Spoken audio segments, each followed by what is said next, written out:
ಆತ್ಮೀಯ H16 news ಅರ್ಥಾತ್ ಸಿದ್ದರಾಮಯ್ಯ ಸ್ವಾಗತ. ನಾನು ನಿಮ್ಮವ MI ಅಥವಾ ಮಲ್ಲಪ್ಪ ಜೋತವರ್. ಆದಮೇಲೆ ನಮ್ಮ ಕನೇರಿ ಮಠದ ಶ್ರೀ ಕಾಳಸಿದ್ದೇಶ್ವರ ಸ್ವಾಮೀಜಿಯವರ ಜತ್ನಲ್ಲಂಥ ಭಾಷಣ ನೀವೆಲ್ಲರೂ ಮೋಸ್ಟ್ಲಿ ಕೇಳಿರ್ಬೋದು, ನೋಡಿರ್ಬೋದು. ಮೀಡಿಯಾದಲ್ಲಿ ಹರಿದಾಡ್ತಾ ಇದೆ, ವಿಡಿಯೋದಲ್ಲಿ ಹರಿದಾಡ್ತಾ ಇದೆ, ಸೋಷಿಯಲ್ ಮೀಡಿಯಾದಲ್ಲಿ ಹರಿದಾಡ್ತಾ ಇದೆ. ಅದನ್ನು ನೋಡಿ ಅವ್ರ ಇಂಟರ್ವ್ಯೂಗಳನ್ನ ಅದರ ನಂತರ ಕೊಟ್ಟಂಥ ಪ್ರತಿಕ್ರಿಯೆಯನ್ನು ನೋಡಿದಾಗ ಅವ್ರು ಯಾವ ಮನಸ್ಥಿತಿಯಲ್ಲಿದ್ದಾರೆ ಇನ್ನೂ ಅಂತೇಳಿ ಗಾಬರಿ ಆಗ್ತದೆ. ತಾವು ಮಾತಾಡಿದ ತಪ್ಪು ಅಂತ ಅನಿಸಲೇ ಇಲ್ಲ. ಹೌದು, ಇದು ಅನಬಾರ್ದಾಗಿತ್ತು ಅಂತ ಒಂದು ಮಾತೂ ಬರಲಿಲ್ಲ, ಎಲ್ಲೂ ಬರಲಿಲ್ಲ. ಅದು ಬಿಟ್ಕೊಂಡು ಇನ್ನಷ್ಟು ನಾನೇ ಸತ್ಯ, ಇನ್ನೂ ಅದವರು ಹೇಳೋ ಸುಳ್ಳು, ಅವರೆಲ್ಲರೂ ಏನಪ್ಪ ಅಂತಂದ್ರೆ ತಪ್ಪು ಹೇಳ್ತಿದ್ದಾರೆ, ಅದು ಕಬಾಪೋಷಿತ ನಾಟಕ ಮಾಡಿ ಹಾಗೆ ಹೀಗೆ ಏನು ಮಾತಾಡಿದ್ರು ಅದು ನಮ್ಮ ಸತ್ಯನ ಸರಿನೇ ಅಂತ ವಾದ ಮಾಡುವಂಥದ್ದು. ಯಾವುದೇ ಸಂದರ್ಭದಲ್ಲಿ ಒಂದಿಷ್ಟು ಮಾತಾಡಿರ್ಬೋದು, ವೇದಕ್ಕೆ ಬರೆಯ ಕಟ್ಟುವೆ ನೆಗಳ ನಿಕ್ಕುವೆ ಅಂತೇಳಿ ಅದು ಏನೋ ಸಂದರ್ಭದಲ್ಲಿ ಬಂದು ಹೋಗಿರಬಹುದು. ಯಾರೋ ಒಬ್ಬ ವ್ಯಕ್ತಿ ತಾನೇ ಬುದ್ಧಿವಂತ ಅಂತೇಳಿ ತಾನು ಹೇಗೆ ಕೊಡ್ತಾ ಇರ್ತಾನೆ, ಇಲ್ಲಿ ಹೇಳಿಕೆಗಳನ್ನ ಏನೇನು ಕೊಡ್ತಾ ಇದ್ದಾನೆ ಅಂತೇಳಿ ಜಾಮದಾರ್ ಅವ್ರನ್ನ ಟೀಕೆ ಮಾಡೋದಾಗಿರ್ಬೋದು, ಇಂಡೈರೆಕ್ಟಾಗಿ ನಮ್ಮ ಕಲಬುರ್ಗಿ ಅವ್ರನ್ನ ಟೀಕೆ ಮಾಡೋದಾಗಿರ್ಬೋದು, ಅದು ಲಿಂಗಾಯತ ಧರ್ಮದ ಕುರಿತಾಗಿ ವಿಚಾರ ಮಾಡುವಂಥವ್ರೆಲ್ಲರೂ ತಪ್ಪಿತಸ್ಥರು ಹಿಂದೂ ಧರ್ಮ ಉಳಿತಾ ಇದ್ದಾರೆ ಅನ್ನೋ ವಿಚಾರ ಅವರಲ್ಲಿ. ಅದನ್ನು ಬಿಟ್ಟರೆ ಇನ್ನೊಂದಲ್ಲಿ ಎಲ್ಲೂ ಹೊಳೆಯಲಿಲ್ಲ. ಅವ್ರಿಗೆ ಇವತ್ತು ನಿಷೇಧ ಹಾಕಿದಾರ ಮಾಡಿದಾರಾ ಇದು ಒಪ್ಪು ವಿಷಯ ಅಲ್ಲ. ನಿಜವಾಗಿಯೂ ಕರ್ನಾಟಕ ಸರ್ಕಾರ ಆಗಿರ್ಬೋದು, ಲಿಂಗಾಯತರಾಗಿರ್ಬೋದು, ಖಂಡಿಸೋದೇನು ತಪ್ಪಿಲ್ಲ. ಅದರೊಳಗೆ ನಿಶ್ಚಿತವಾಗಿಯೂ ಕನ್ನಡ ಶ್ರೀಗಳು ತಪ್ಪು ಮಾಡಿದಾರೆ, ತಪ್ಪ. ಆದರೆ ಅವ್ರು ನಿಷೇಧ ಮಾಡಿದ್ರೆ ಆಗುವುದೇನದ ನಾ ಕೇಳುವಂಥದ್ದು ಇವತ್ತು ಭಾಳಷ್ಟು ಸಲ. ಯಾಕಂದ್ರೆ ನಿಷೇಧ ಮಾಡೋದ್ರಿಂದ ಇನ್ನಷ್ಟು ಪ್ರಚಾರ ಹೆಚ್ಚಾಗ್ತದಿನ ಅದು ಶುದ್ಧ ಆಗುವುದಿಲ್ಲ. ಮತ್ತು ಅವರು ತಮ್ಮ ಮನಸ್ಸನ್ನು ಬದಲಾಯಿಸ್ಕೊಳ್ಳೋದಿಲ್ಲ. ಅವ್ರ ಮಾನಸಿಕ ಸ್ಥಿತಿ ನೋಡಿದ್ರೆ ಅವ್ರು ಬದಲಾಯಿಸ್ಕೊಳ್ಳೋ ಸ್ಥಿತಿಗಳು ಇಲ್ಲ. ಹಿಂದೂ ಧರ್ಮ ಪರಮಶ್ರೇಷ್ಠ, ಅದರ ಭಾಗ ಲಿಂಗಾಯತ ಎಲ್ಲ ನಾವು ಹೇಳಿದಂಗೆ ಕೇಳ್ಕೊಂಡು ಹೋಗಬೇಕು. ಅಲ್ಲಿ ನಮ್ಮ ಪುರೋಹಿತರ ಮಾತನಾಡುವಂಥದ್ದು ಅನ್ನುವಂಥ ಒಂದು ದಿಶೆಯಲ್ಲ ಒಂದು ಜಂಗಮಶಾಹಿಯನ್ನು ಪ್ರತಿಪಾದಿಸುವಂಥ ಮನೋಸ್ಥಿತಿಯವರು ನಮ್ಮ ಕರೇರಿ ಶ್ರೀ ಅವರಾಗಿದ್ದಾರಂತ. ಇಂಥ ಒಬ್ಬ ನಮ್ಮ ಶ್ರೀ ಅವರಿಗೆ ನಾವು ಯಾರೇ ಏನೇ ಹೇಳಿದರೂ ಅದು ಒಪ್ಪುವಂಥ ವಿಷಯ ಇಲ್ಲ. ನಮ್ಮದು ಸತ್ಯ, ಇನ್ನುಳಿದೆಲ್ಲ ಮಿಥ್ಯ ಅನ್ನುವಂಥದ್ದು. ಮತ್ತು ಈ ಬಸವ ಸಂಸ್ಕೃತಿ ಅಭಿಯಾನ ಏನು ಮಾಡಿದರು, ಇವರೆಲ್ಲರೂ ಕುಡುಕರು, ಉಡಾಳರು, ಲಫಂಗರು ಅನ್ನುವಂಥ ಏನೋ ಮಾನಸಿಕತೆ ಅವ್ರಿಗೆ ಅದ. ಇವ್ರ ಮನೆಯೊಳಗೆ ಜಾತಿ ಪ್ರಾಕ್ಟೀಸ್ ಮಾಡೋದಿಲ್ಲ, ಅದರ ಹೊರಗೆ ನಾವು ಲಿಂಗಾಯತ ಅಂತ ಹೇಳ್ತಾ ಇದ್ದಾರೆ. ಬಸವನ ಫಾಲೋವರ್ಸ್ ಇವ್ರು ಯಾರೂ ಅಲ್ಲ ಅನ್ನೋ ಮಾತು ಮಾತಾಡ್ತಾರೆ. ಬಸವಣ್ಣವರು ಹೇಳಿದರು, ಅವ್ರು ಹೇಳಿದಂಗೆ ಬದುಕ್ತಾ ಇದ್ದಾರೆ. ಜಾತಿಗಳನ್ನ ತೆಗೆದು ಹಾಕಿದ್ರು ಬಸವಣ್ಣವರು, ಅದ್ರ ವಿರೋಧ ಮಾಡ್ತಾಯಿದ್ರು. ಇವ್ರಲ್ಲಿ ಬಿಟ್ಟಿದ್ದಾರೆ, ಲಿಂಗಾಯತರು ಜಾತಿ ಮಾಡ್ಕೊಂಡಿದ್ದಾರೆ ಅನ್ನೋ ಹಂಗೆ ಮಾತಾಡೋದು.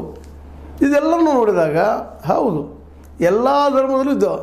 ಈಗ ಅವರಾದರೂ ಹಿಂದೂ ಧರ್ಮದ ಬಗ್ಗೆ ಪ್ರತಿಪಾದನೆ ಮಾಡ್ತಾಯಿದ್ದಾರೆ. ಅದರ ಪ್ರಕಾರ ಅತ್ಯಂತ ಪ್ರಾಮಾಣಿಕವಾಗಿದ್ದಾರೆ ಅವರು ಹಿಂದೂ ಧರ್ಮಕ್ಕೆ ಬದ್ಧರಾಗಿ ಅಂತೇಳಿ. ಅಲ್ಲ, ವೇದ ಉಪನಿಷತ್ತುಗಳು ಹೇಳಿದ ಪ್ರಕಾರ ಬದುಕ್ತಾ ಇದ್ದಾರೆ ಅನ್ನೋದಕ್ಕೆ ಅವರಲ್ಲೇ ಉತ್ತರ ಇಲ್ಲ. ಮತ್ತು ಜಾತಿ ಪದ್ಧತಿ ಬಿಟ್ಟಿದ್ದಾರಲ್ಪ ಅವರಲ್ಲೇ ಉತ್ತರ ಇಲ್ಲ.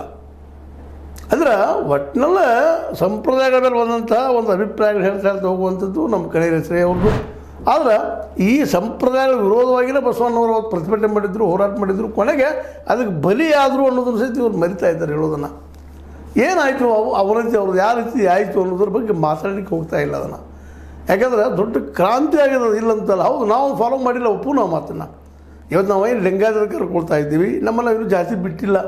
ಬೇರೆ ಜಾತಿಯವ್ರ ಮದುವೆ ಆಗಬೇಕು, ನಮ್ಮ ಮಕ್ಕಳು ತರಬೇಕು, ಹೆಣ್ಣು ಕೊಂಡು ಏನು ಮಾಡಬೇಕು, ಅಂತ್ಯಜರು ಅಥವಾ ಮತ್ತಾರಿದ್ದಾರೆ ಅವ್ರ ಜೊತೆಗೆ ನಾವು ಸಂಬಂಧಗಳು ಮಾಡ್ಕೊಂಡು ಹೋಗ್ಬೇಕು. ನಮ್ಮಲ್ಲೂ ಇಲ್ಲ, ನಮ್ಮ ಜಾತಿಗಳಾಗಿದ್ದಾವೆ ಅರ್ಥ. ಅದನ್ನು ಒಪ್ಪೂ ನಾವು ಇಲ್ಲ ಅಂತಲ್ಲ, ಅದು ಒಪ್ಕೊಳ್ಳೇಬೇಕು ಯಾರಿದ್ರು.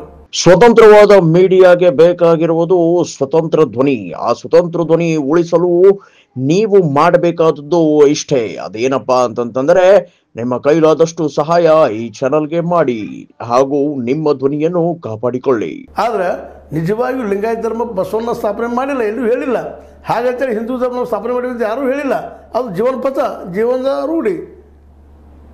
ಕ್ರಿಸ್ತ ಇರ್ಬೋದು, ಮತ್ತು ಇನ್ನುಳಿದವ್ರು ಇರ್ಬೋದು, ಮೊಹಮ್ಮದ್ ಪೈಗಂಬರ್ ಇರ್ಬೋದು, ಮತ್ತು ಬುದ್ಧ ಇರ್ಬೋದು, ಅವರು ಸಹಿತ ಎಲ್ಲೇ ನಾವು ಈ ಧರ್ಮ ಸ್ಥಾಪನೆ ಮಾಡ್ತಾ ಇದ್ದೀವಿ ಅಂತ ಹೇಳಿಲ್ಲ, ಹೇಳೋದೂ ಇಲ್ಲ. ಅವ್ರು ನಡೆದಂಥ ದಾರಿ ನಾವು ಹೋಗುವಂಥದ್ದು. ಗಾಂಧೀಜಿಯವರು ಹೇಳ್ತಾರಲ್ಲ, ಏನಪ್ಪ ನಿಮ್ಮ ಸಂದೇಶ ಅಂದಾಗ ಜೀವನ ದಾರಿ, ಸವಿಸಿದ ಜೀವನ ಅಂತ. ಹಾಗೆಲ್ಲರೂ ಫಾಲೋ ಅಪ್ ಮಾಡ್ಕೊತ ಹೋಗ್ತಾ ಇರ್ತಾರೆ, ಫಾಲೋವರ್ಸ್ ಆಗ್ತಾರೆ. ಫಾಲೋವರ್ಸ್ ತಪ್ಪುಗಳಿದ್ದೇ ಇರ್ತಾವೆ, ಅವ್ರನ್ನ ಅರ್ಥ ಮಾಡ್ಕೊಳ್ಳಲ್ಲ. ಮತ್ತೊಂದು ಕಡೆ ತಪ್ಪು ಮಾಡ್ತಾನೆ ಇರ್ತಾರೆ. ಹಾಗಂತೇಳಿ ಅವ್ರು ತಪ್ಪು ಮಾಡಿದ್ದನ್ನು ಇಲ್ಲ ಬಸವಣ್ಣ ತಪ್ಪು ಮಾಡಿದರು, ಅಥವಾ ಬುದ್ಧ ತಪ್ಪು ಮಾಡಿದ, ಅಥವಾ ಗಾಂಧಿ ತಪ್ಪು ಮಾಡಿದ, ಅಥವಾ ಮತ್ತೊಬ್ಬ ತಪ್ಪು ಮಾಡಿದ ಅಂತಲ್ಲ. ಅಂದ್ರೆ ನಾನು ಹೇಳೋ ಉದ್ದೇಶ ಏನಪ್ಪ ಇಲ್ಲ ಅಂತಂದ್ರೆ ಕರೇರಿ ಶ್ರೀಯವರು ವಾದ ಮಾಡ್ತಾ ತಾವು ತಪ್ಪದಪ್ಪ ಮೆಟ್ಟು ಗಿಟ್ಟು ಬಳಸಿದ್ದಾರೆ ಶಬ್ದಗಳು ನೋಡ್ರಿ ಅವ್ರ ಭಾಷೆ ಕೇಳಿ ನಮ್ಗೆ ಕೇಳಿಕ್ಕೆ ಅಸಹ್ಯ ಅನ್ನಿಸ್ತದ. ಸಹನೆಗೆ ಮೀರಿದ್ದ ಭಾಷೆ ಅದು. ಕೇಳಿದ ತಕ್ಷಣ ಇಲ್ಲ ಉತ್ತರ ಕರ್ನಾಟಕದ ಹಾಗೆಲ್ಲ ಮಾಡ್ತಾ ತಡದ ನಾವು ಮಾತಾಡಿದ್ರಿ ನಮ್ಮ ಭಾಷೆ ರೀ ಅದು ತಪ್ಪು ಎತ್ಕೊಳ್ಬೇಕು ಅಂತೇಳಿ ತಮ್ಮದ ಮಾತು ಪ್ರತಿಪಾದನೆ ಮಾಡ್ಕೊಳ್ತಾರೆ ವಿನಃ ಅದು ಹೌದಪ್ಪ ಅನ್ನಬಾರ್ದಾಗಿತ್ತು ಅನ್ನೋದು ಮಾತು ಅವರಿಂದ ಬರೋದಿಲ್ಲ ಅಂತ. ಸಹಜದೇವಪ್ಪ ಉಳಿದ ಲಿಂಗಾಯತ್ ಮಠಾಧೀಶರು ಕೇಳ್ತಾ ಇದ್ದಾರೆ, ನಾವು ಹಾಗಾದ್ರೆ ಹುಳೆ ಮಗಳೇನಪ್ಪ ನಾವು ನಮ್ಗೆ ಅವು ಅಪ್ಪ ಇಲ್ಲೋ ನಮ್ಮ ತಾಯಿನ ಬಿದ್ದು ದವಸಾನ ಮಾಡ್ಬೇಕಾ ನಾವು ಮೆಟ್ಲು ಹೊಡಿಸ್ಕೊಳ್ಬೇಕಾ ಅನ್ನುವಂಥ ಮಾತುಗಳು ಕೇಳ್ತಾ ಇದ್ದಾರೆ.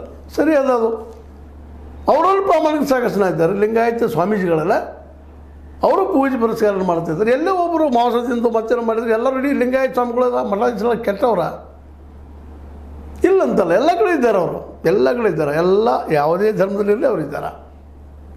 ಅದರಲ್ಲೂ ಮತ್ತು ಅವ್ರು ಸಹಜವಾಗಿ ಕೊಟ್ಟಂಥ ಉತ್ತರ ನೋಡ್ತಾ ಬಂದಾಗ ಇಸ್ಲಾಂ ಧರ್ಮದ ವಿರೋಧಿ ಭಾವನೆಗೊಳಿಸೋದ್ರಲ್ಲಿ ವ್ಯಕ್ತ ಆಗ್ತಾ ಬಂದು ಅನ್ನೋದು ನಾವು ಮರಲಿಕ್ಕೆ ಆಗೋದಿಲ್ಲ ಅಂತ. ಆದರೆ ಒಟ್ಟಾರೆಯಾಗಿ ಹಿಂದುತ್ವವನ್ನು RSSನ್ನು ಇನ್ನುಳಿದನ್ನು ಅವರು ಪೊಲೀಸ್ಗಳು ಬರೋದನ್ನು ನಾವು ಗಮನಿಸಬೇಕಾಗಿದೆ. ಇದನ್ನೇ MP ಪಾಟೀಲ್ ಕೇಳ್ತಾರೆ, ಅವರಿಗೆ ಪ್ರಶ್ನೆ ಮಾಡ್ತಾರೆ. ಅಲ್ಲರಿ ಇವತ್ತಿನ ಅವರಿಗೆಲ್ಲ ಒಂದು ಅಪಶಬ್ದ ಮಾತಾಡಿದರು, ಆ ಅಪಶಬ್ದವನ್ನು ಮೋಹನ್ ಭಾಗವತ್ ಅವ್ರಿಗೆ ಮಾತಾಡ್ತಾರೆ, ಇವರು RSS ಹೆಡ್ಗೆ ಮಾತಾಡ್ತಾರ, ಅಥವಾ ಅದು ಹೆಡಗೆವಾರ ಅವ್ರಿಗೆ ಮಾತಾಡ್ತಾರೆ, ಗುರುಜಿಯವ್ರಿಗೆ ಮಾತಾಡ್ತಾರೆ ಇದರ ಶಬ್ದ ಅಂತ ಕೇಳ್ತಾ ಇದ್ರು. ಅದು ಕೇಳೋದು ಅದು ತಪ್ಪು ಸಣ್ಣ ಬೇರೆ ಮಾತು, ಆದರೆ ಅದು ಆ ರೀತಿ ಮಾತಾಡ್ತಾರೆ ಇವರು. ಹೌದು ಉತ್ತರ ಕನ್ನಡ ಭಾಷೆಪ್ಪ ಅಂತ ಸಹಜ ಮಾತಾಡ್ಲಿಕ್ಕೆ ಆಗ್ತದನ, ಒಂದು ಮಾತಾಡಿರೋರು ಗೊತ್ತಾಗ್ತದೆ ಯಾವ ರೀತಿಯಾಗಿ ಬುಗಿಲಾಡ್ತದೆ ಬೆಂಕಿ ಅಂತೇಳಿ ಸಹಜದ. ಅದಕ್ಕೆ ಕರೇರಿ ಶ್ರೀಯವರು ಅವ್ರು ಬ್ಯಾನ್ ಹಾಕೋದಂತ ಯಾವುದೇ ಉತ್ತರ ಅಲ್ಲದು. ಅದು ತಪ್ಪು ಮಾಡಿದ್ರೆ ಬ್ಯಾನ್ ಹಾಕೋದು ಮತ್ತೇನು ಮಾಡೋದಲ್ಲ, ಅದರಿಂದ ಇನ್ನಷ್ಟು ಚಿಗಿತಾರವ್ರು, ಬೆಳಿತಾರವ್ರು. ಈಗ ಹಿಂದಿನ ಚರ್ಚೆಯಲ್ಲಿ ನಾವು ಮಾತಾಡಿದ್ದ ಅದಕ್ಕಿಂತಲೂ ಮುಖ್ಯಪ್ಪ ಅಂತಂದ್ರೆ ಕನೇರಿ ಶ್ರೀಯವರು ಹೇಳಿ ತಪ್ಪದ ಖಂಡಿಸ್ರಿ, ಮೌನ ನಿಮ್ಮ ಕೆಲಸ ನೀವು ಮಾಡಿರಿ. ಬಸವಣ್ಣವರು ತಾವು ಎಲ್ಲೂ ಲಿಂಗಾಯತ ಧರ್ಮ ಸ್ಥಾಪನೆ ಮಾಡೋದು ಹೇಳೇ ಇಲ್ಲ, ಅದು ನಾವೆಲ್ಲ ಮಾಡ್ಕೊಂಡಿವಿ ಇವತ್ತು ಅದನ್ನು ಲಿಂಗಾಯತ ಧರ್ಮ ಅಂತೇಳಿ. ಅವ್ರು ಬಸವಣ್ಣವ್ರು ಹೇಳಿದಂಥದ್ದು ದೈವೇ ಧರ್ಮವಯ್ಯ, ದಯೆಯನ್ನು ಮಾತ್ರ ಎಲ್ಲರೂ ಹೇಳಿದ್ದಾರೆ. ಎಲ್ಲ ಧರ್ಮೀಯ ಮುಖಂಡರು ಅದರಲ್ಲಿ ಮುಖ್ಯ ಸ್ಥಾಪಕರು ಹೇಳಿದಾರೆ ದಯೇನಪ್ಪ ಎಲ್ಲದಕ್ಕೂ ಅಂತೇಳಿ. ಹಾಗೆ ಬಸವಣ್ಣು ಹೇಳಿದ್ದಾರೆ. ಹಾಗಾಗಿ ಲಿಂಗಾಯತ ಧರ್ಮ ಸ್ಥಾಪಿಸಿದ್ರು ಇಲ್ಲೋ ಮುಖ್ಯ ಅಲ್ಲ, ಅಲ್ಲಿಯ ಸಾಂಸ್ಕೃತಿಕ ನೆಲೆಗಟ್ಟಲ್ಲಿ ಇಡೀ ರಾಜ್ಯದ ಜಾಗೃತಿ ಮಾಡುವಂಥದ್ದು, ಅವ್ರ ವಚನಗಳು ಪ್ರಚಾರ ಮಾಡೋದು ಇವೆಲ್ಲ ಮಾಡ್ಕೊಂಡಿದ್ದಾರೆ. ವಚನಗಳು ಸಾಮಾನ್ಯ ಇದ್ದಾವೆ, ಅವೆಲ್ಲ ವಚನಗಳ ಬಗ್ಗೆ ತಾವು ಉತ್ತರ ಕೊಡೋರು ಹೇಳಿದರು ಅದನ್ನು.